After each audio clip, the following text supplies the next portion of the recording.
सुबह तो गाइस देख सकते हैं इसका सुहाना मौसम बहुत ज़्यादा तक बारिश अभी बारिश हुई थी अब दोबारा और चांस है बारिश के यहाँ पे देख सकते हैं यहाँ पे एरिया तक ये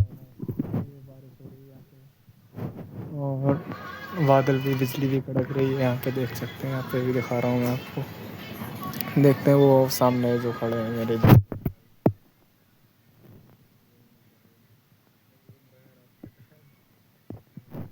बादल वादल भी अच्छे कड़क रहे हैं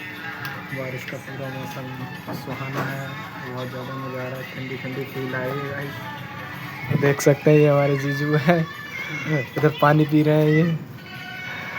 और इधर कुछ ज़्यादा ही तगड़ा मौसम है बारिश बारिश का देख सकते हैं यहाँ पे अभी पूरे बादल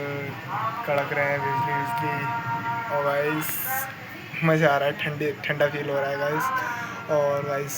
मेरी वीडियो को लाइक कमेंट नया क्रिएटर हूँ लाइक कमेंट सब्सक्राइब ज़रूर करना गाइस।